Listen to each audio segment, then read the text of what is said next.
Yes. Yes, sir. Yes.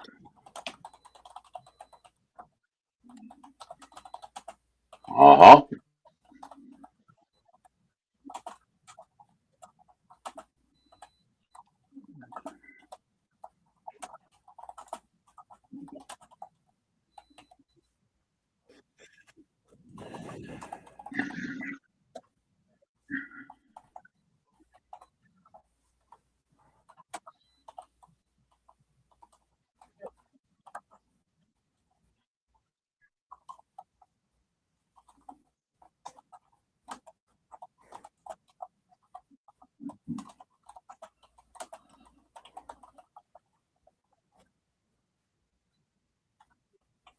Mhm.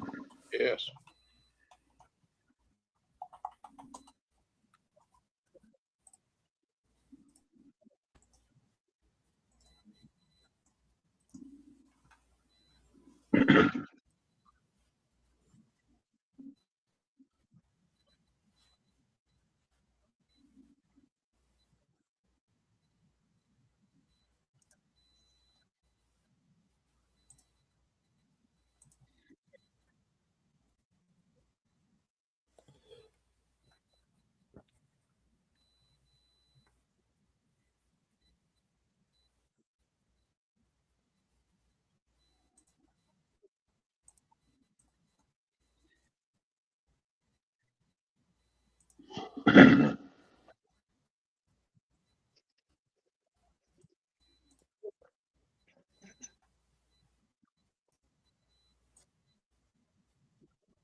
Yep.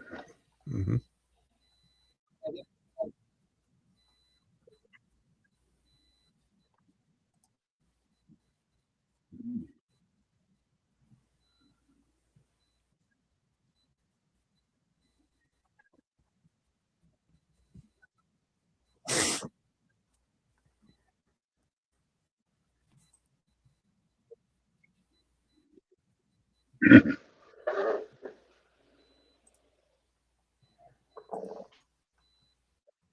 Oh, the Oh, they're animals here. inside the picture. How?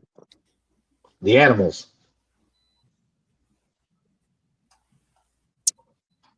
Yeah.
Mhm.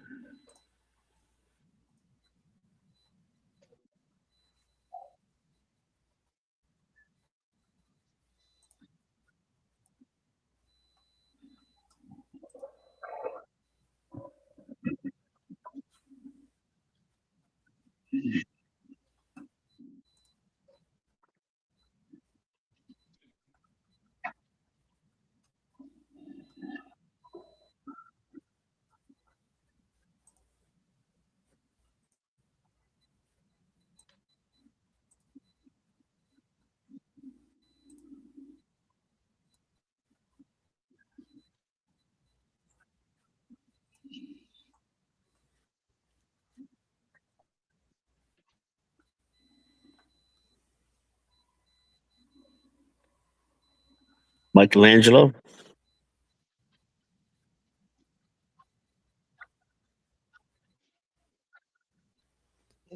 Birth of Adam.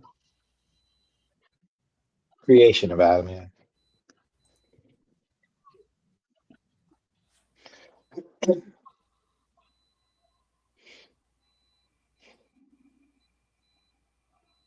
The cherubs?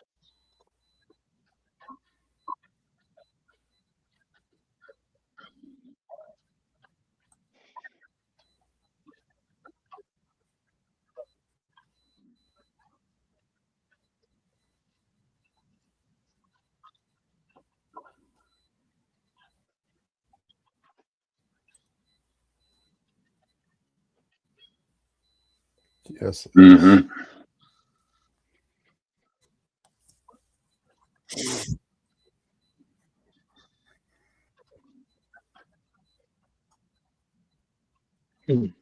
You might also look, in the same token, look at the expression on his face and the way his head is tilted.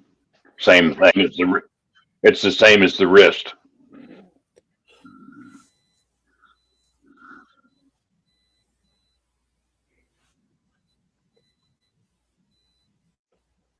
That's funny.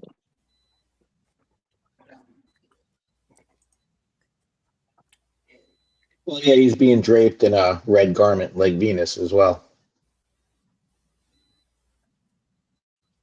Yep. It's a hint of blue.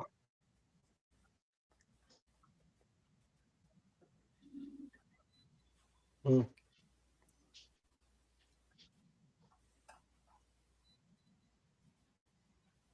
Wow. I was going to say the same thing. Now that you've seen it, I don't see it.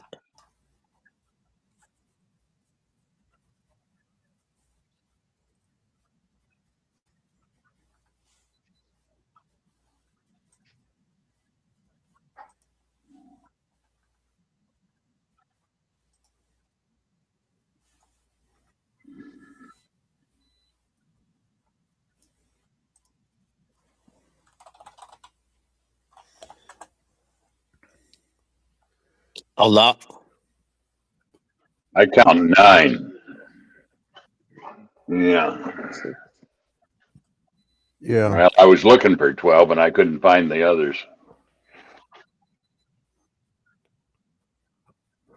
Yep.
Well, you got the one woman again.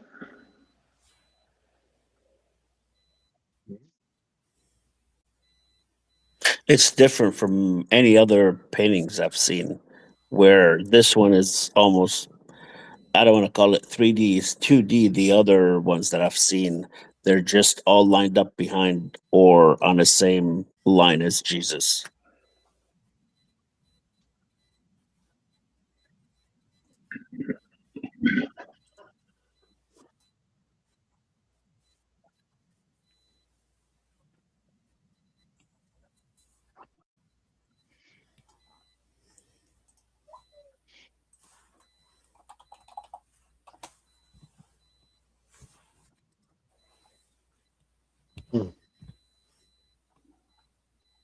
Uh,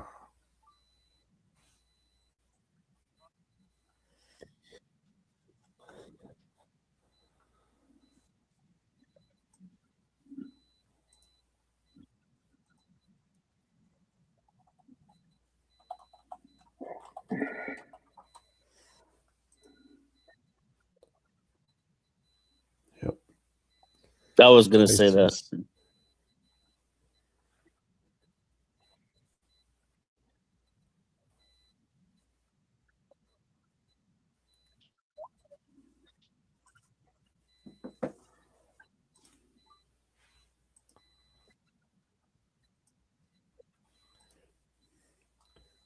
Da Vinci.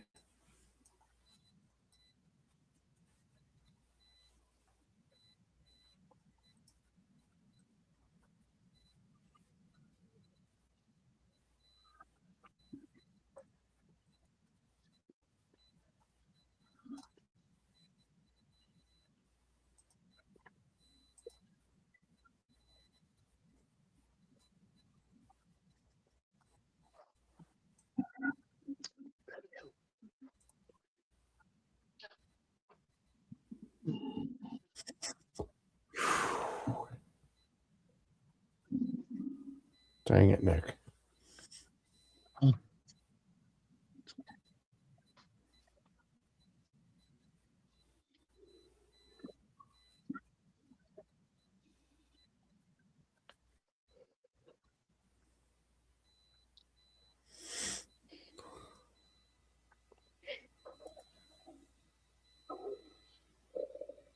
You got a lot of symmetry.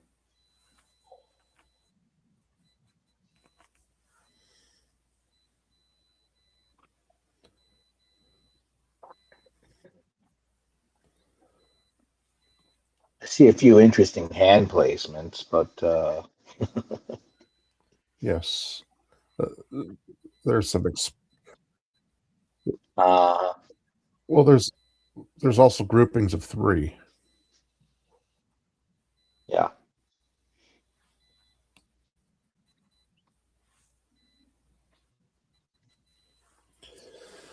Well, you're different. You're 3 different seasons, and th- I'm sorry, 4. I'm sorry, yeah, 4 different seasons. I was hung up on 3, and Trinity and the Trinity.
You might also notice when you go back to the previous picture, not only does she look like a woman, the whole body language and expression is feminine. Well, there's nothing masculine in about the way that's portrayed.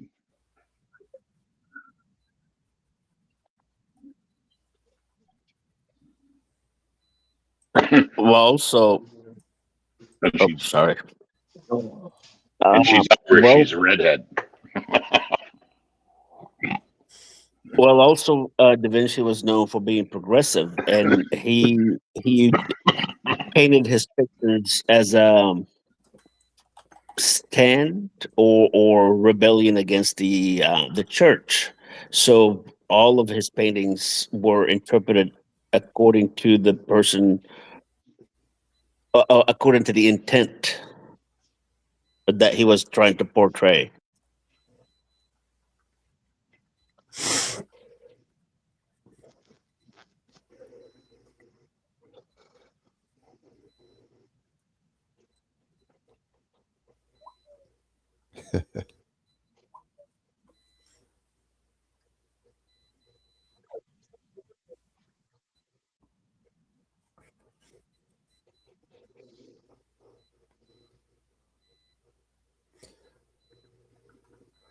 Well, you've got the archway over Jesus's head.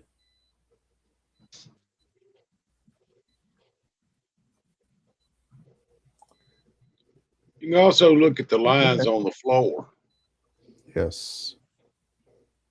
In rolling back on that, when you said that about the Pope, that goes back to the inclusion of women from the earliest writings. You go back,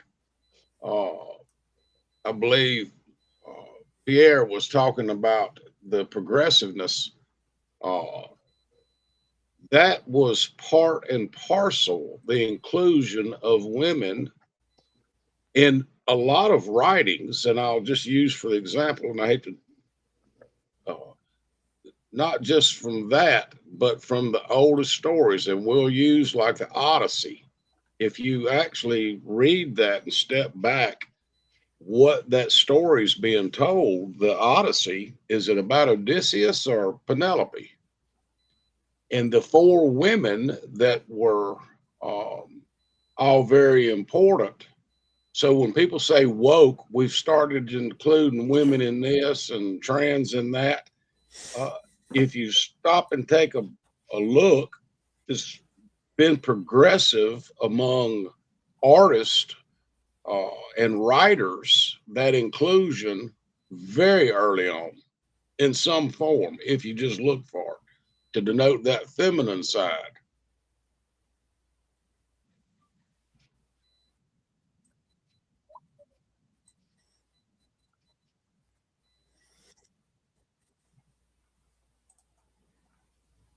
The ones underneath the table. The red Yes. lines.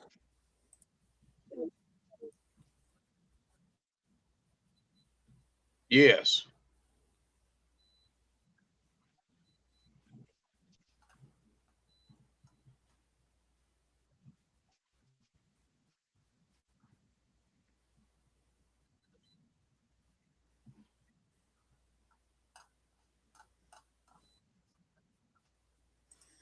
He is the light.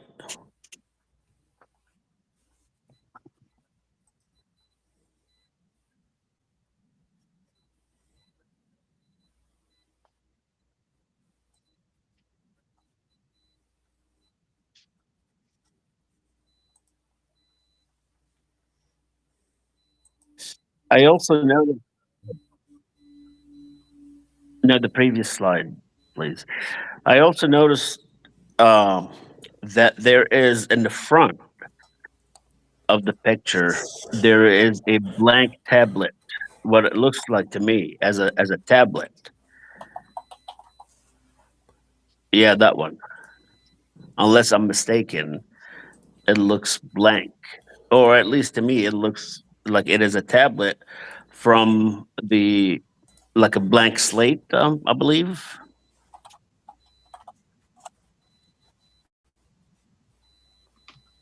Another observation was that uh, them being on one side of the table is what I'm getting to. Uh, had there been an altar or a place of reverence in that room, they would have been the other side of that table, not with their back to the representation of deity.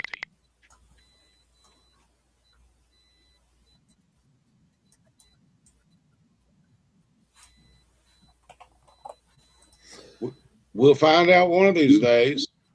Could be.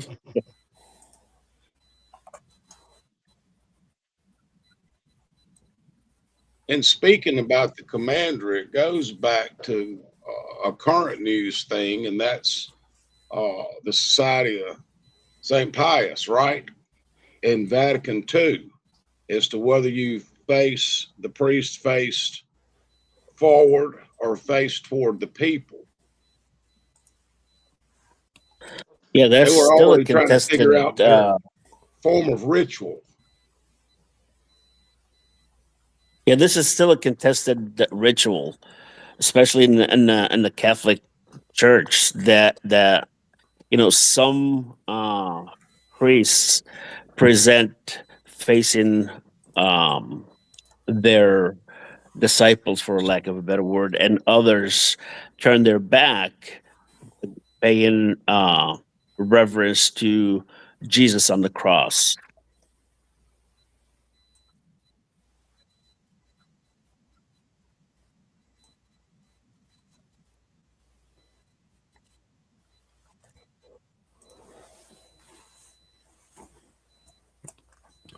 It's very possible. It's a pretty big chair, though. Yeah.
That is correct. Yep.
No, I don't. I kind of strayed off the Greek mythology thing a while back.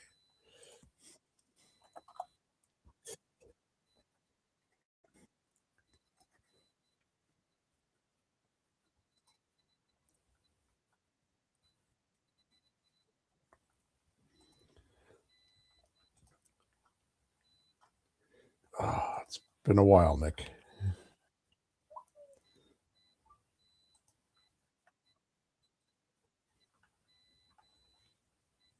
There we've got Taurus.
Eagle. Error. Scorpio.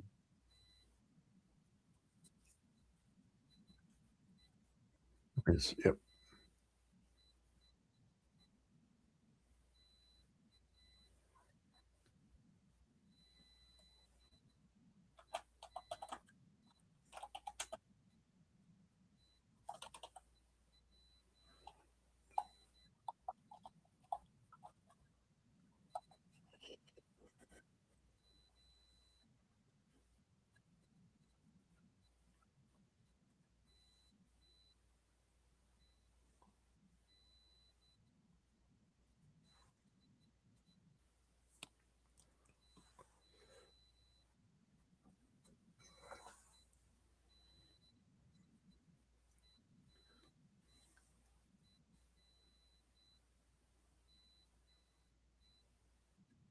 The veils.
Is it a sigil? Is it a sigil?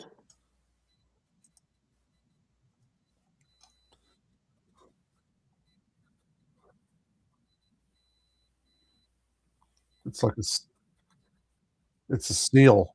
It's a seal. That's a seal. Yeah, you'll find that's used. Oh shoot, UGLE. That's their seal, and then you have some Grand Lodges on the East Coast where they're very similar. But that's like a seal, a coat of arms, and a seal.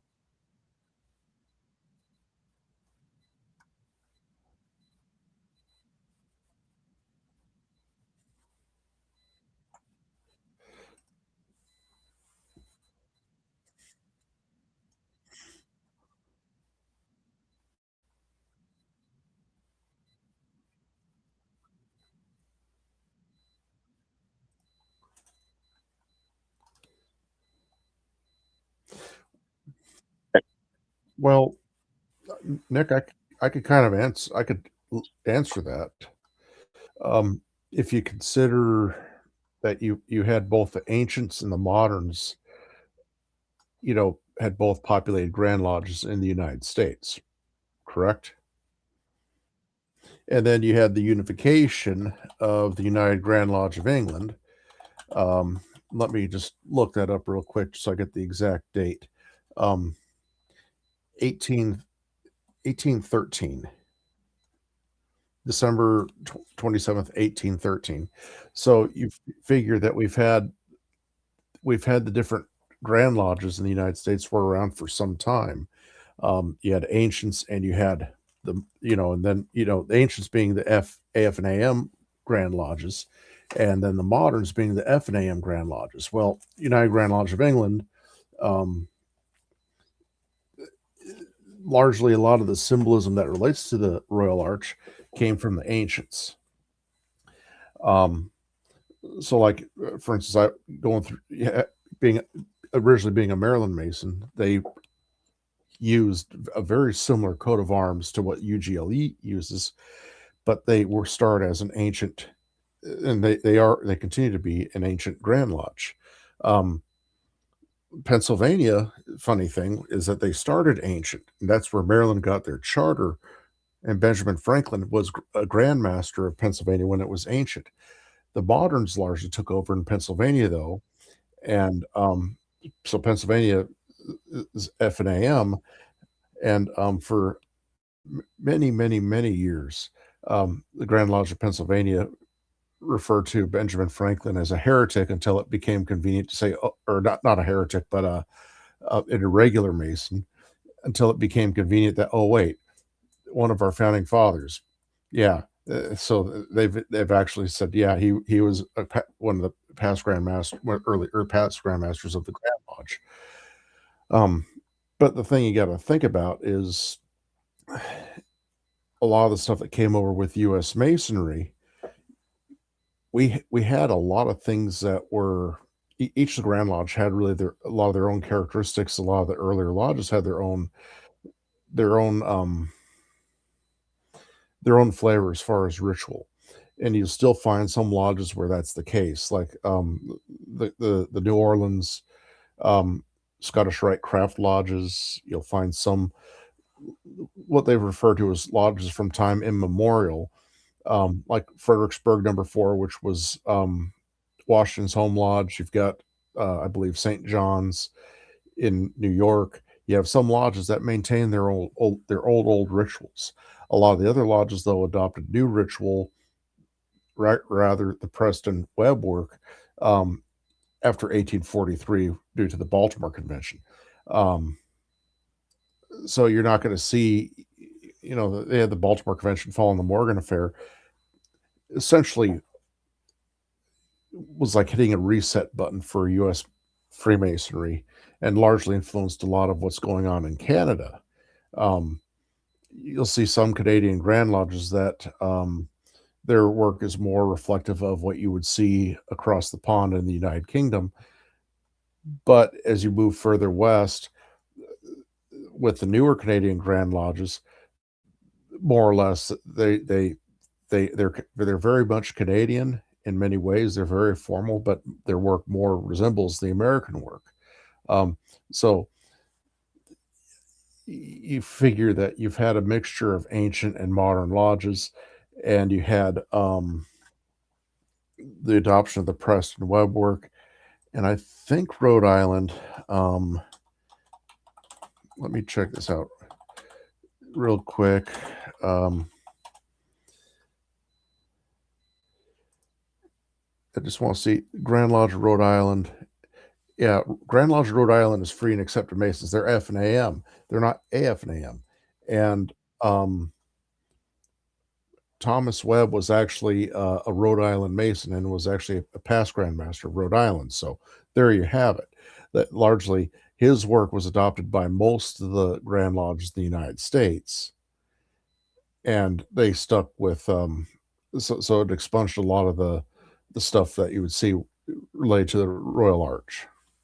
Anyway, I'm going to turn it back over to you. One last observation, man. Sorry about that. Let me throw something else in here. Yeah. Okay. Yeah. Okay.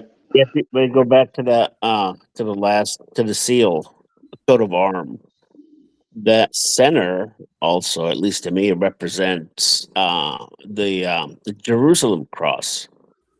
Yes. Mm-hmm.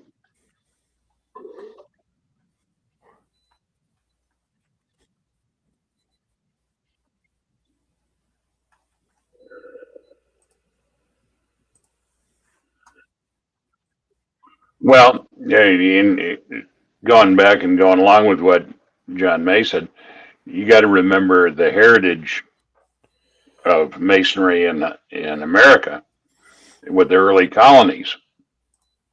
There was quite number one. There was at that time, before say the mid 18th century, the Grand Lodge of England had been formed, but then there was York Masonry and Scottish Masonry and Irish Masonry that were all ancients. And a number of the lodges that were formed in America got their charters from either York, Scottish, or Irish Masonry. So, and at least in Ireland, I've noticed, and a little bit in Scotland, but I wasn't as knowledgeable when I was visiting lodges in Scotland. They hang very, very much on York Rite Masonry and the Royal Arch and all of that. And I think you look at the antagonism between the colonies and England at that time. I think possibly that is what drove lodges in America towards Scotland and Ireland rather than to England for their charters. And remember also, as time progressed on and we got into the potato famines in Ireland, all the Irish coming over here, and that was a little later on, but they brought their heritage with them. So, and then of course when they made the great compromise to become the United Grand Lodge, and this is something I would love if I were younger to go over and do some research on how that whole thing really evolved and they came to the compromise forming a United Grand Lodge, because there obviously was some huge play on words there. Masonry consists of 3 degrees and 3 degrees only, including the Holy Royal Arch, which is 4 degrees in and of itself. I'd like to understand that.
$360.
The tabernacle is emblematical of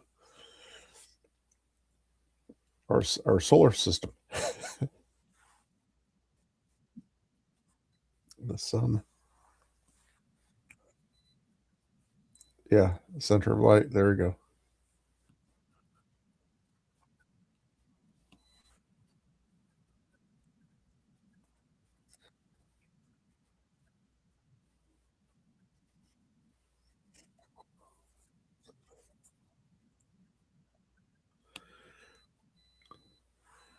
186,400.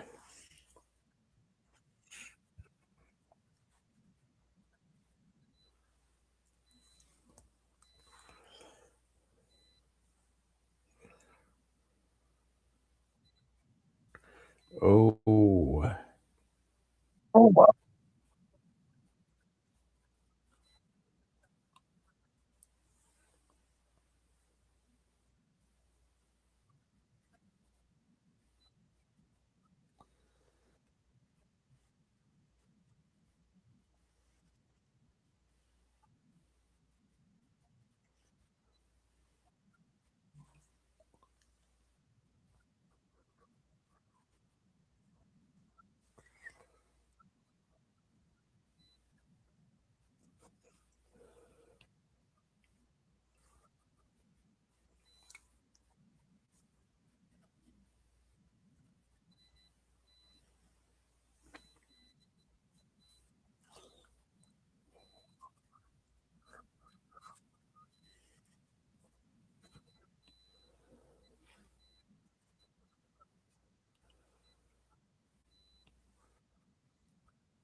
yep.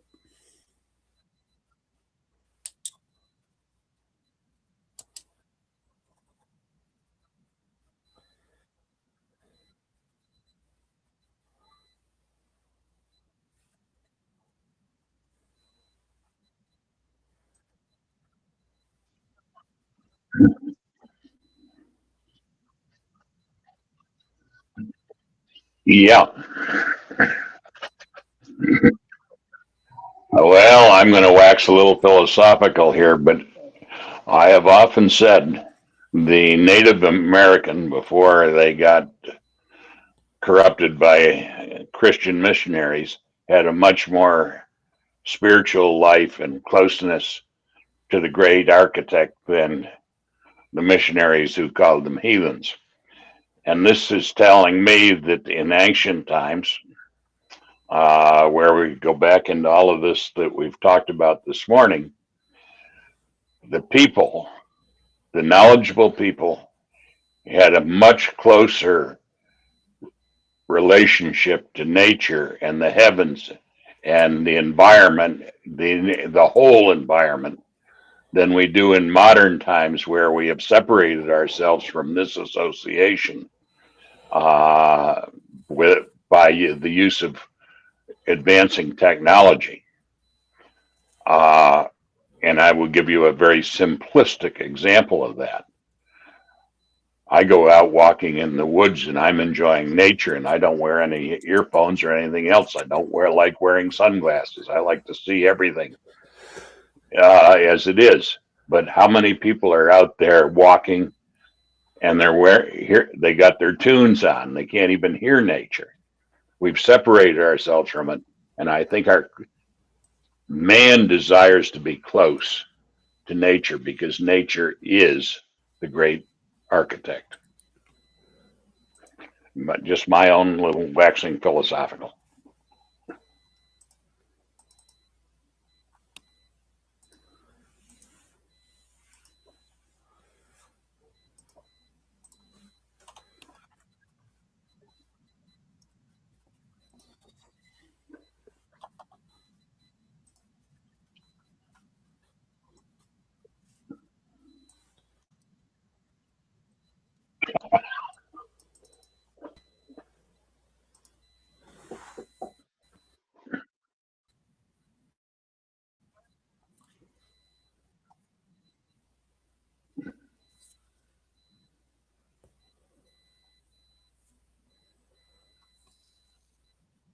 Oh, Yep.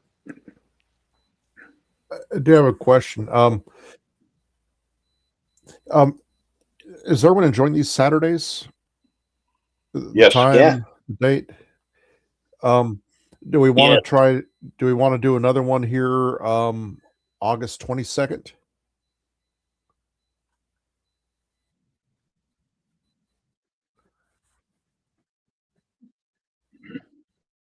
I don't believe so.